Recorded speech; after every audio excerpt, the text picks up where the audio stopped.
Portland businessman killed at home. Portland recorded its fifth murder, the second in 2 days, following the shooting death of Albert Bugsy Lindsay, a businessman of Anchovy Lane settlement in East Portland on Thursday. Police sources say that Lindsay, who operated the popular eatery Honey Bananas, was gunned down shortly after 8 a.m. at his home in the community. According to the police, residents heard loud explosions sounding like gunfire and alerted them. Upon their arrival, Lindsay was found lying motionless on his back with what appeared to be multiple gunshot wounds to the chest. He was later pronounced dead by a doctor. It is understood that Lindsay was at home when someone reportedly called him further outside. The now deceased reportedly went to the veranda area, where he was allegedly shot multiple times by his attacker. Detectives from the Criminal Investigations Branch in Port Antonio processed the crime scene. Mother juvenile among suspects in custody for deliveries man murder. 4 people are now in police custody, including a 15-year-old and his mother, as the St. Mary Criminal Investigation Bureau continues to probe the circumstances surrounding the murder of a delivery man in Tanklin, Arcabeso on Tuesday. Dead is 46-year-old Art Neil Saunders, a delivery driver of the same community. Police reports are that on Tuesday, Saunders had returned home around 11 p.m. and as he was exiting his black Toyota Mark X, he was pounced up by armed men who opened fire, hitting him on the upper part of the body and damaging his vehicle in the process. The police were summoned on their arrival. Saunders was seen lying on the ground. He was taken to the Portmore Hospital where he was pronounced dead. The police said 4 individuals were taken into custody in relation to the incident, including the 15-year-old and his mother.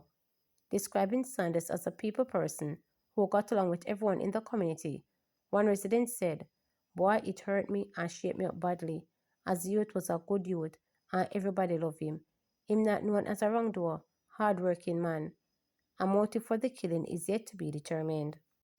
Provision made for public servants' wage increase in 2024-2025 budget, amount not disclosed. The Ministry of Finance and Public Service says there is provision in the 2025-2026 budget for wage increases for public servants. However, this amount cannot be disclosed as yet. Portfolio Minister Favor Williams made this statement during the Standing Finance Committee meeting in response to question from opposition member Dr. Maurice Guy. In recent weeks, several public sector groups, including the Jamaica Teachers Association and the Association of Government Medical Consultants, have expressed frustration over outstanding retroactive payments. Highlighting this issue, Dr. Guy pressed for a specific dollar figure regarding the allocation made in the $1.3 trillion national budget for wage increases. However, the finance minister stated that she was unable to provide this information at the time. Meanwhile, Mrs. Williams stated that talks have begun with some trade unions. There is a provision in this budget. There is? Right, there is a provision. And can you say what that provision is? Member, we're not able to spell out what those assumptions are. But Minister, it's not an assumption. It's a provision.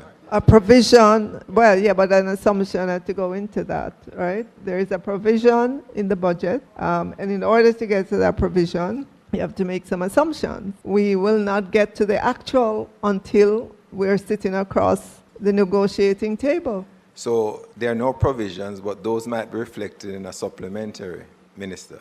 In the current budget as presented in the Parliament today, there are contingencies, amounts in the budget to reflect what the government's position is. Again, the actual will depend on the negotiation. The Ministry of Finance and the Public Service asked the various unions to send in their claims. We have received some, but not all. Nevertheless, we have started meetings with the various unions to ask any questions, to clarify matters, and so that work has started. Job-seeking teacher says his weight was used against him. With 3 degrees, and well on his way to attaining a PhD, Curtin Bennett is convinced that he was recently denied a teaching job at a high school in St. James because of his weight, a concern raised during his interview to fill a vacancy for an English language teacher. Bennett, a seasoned and accomplished teacher who currently works part-time at Verizon Educational Services as a facilitator and a teacher of Caribbean Examination Council English and Social Studies, said after years of working with a non-government organization, he wanted to get back into the public education system, so he applied to fill the vacancy that exists at the school. The school responded positively to his application and in early February invited him in to an interview which was conducted by the head of the school's English department and school's principal. I went for the interview and had a very good interview. Mind you, I have locks and expected older people and seasoned education to ask me about my locks, said Bennett. Of course, I had navigated the issue successfully thus far. They asked me a question about the locks, and that seemed to be a non-issue. Articulated and answered to the best of my ability. Following the interview, Bennett said he got a call from the school offering him the job. He was invited to visit the school to complete paperwork and to meet the vice principal for the afternoon shift, where he was assigned. On his visit to the school, he was asked to do a second interview with the principal, the vice principal, a dean of discipline, and a guidance counselor. He said the principal informed him that senior staff members were being used for the interview because the new school board was not yet in place. During the interview, Bennett said the guidance counselor raised concern about his weight, and he believes that's what unfolded, preventing him from getting the job. Rounding out the interview, the guidance counselor shifted into his chair, and when it was his turn to ask me a question, he said, I don't mean to offend you, and this is meant in no offense, but how do you navigate based on your weight? Recalled Bennett, and I asked, what do you mean? He then went on to say that I've worked at other schools, and he mentioned Herbert Marcy Technical School, and that the children there are much different from the ones here. He said that the children are mean and will say unkind things. I said to him that I have never been small, I've always been heavy-set, stated Bennett. Bennett said he went on to explain that I have lived in Jamaica for almost 35 years. Jamaica is one of the hardest training grounds for anybody different. So if I can survive and navigate Jamaica, I can navigate children. Bennett said that to his surprise, the interviewer shifted from his credentials and skills as a high school English teacher to his medical background. He, the guidance counselor person, asked, do you have any comorbidities? And I found it weird for him to be asking me that, but I said that the only thing I have are asthma and poor circulation, but that those conditions have never stopped me. He said, okay, and I left the interview. The day following the second interview, Bennett said he got a call informing him that he wasn't successful, and he was also told his weight was a sticking point.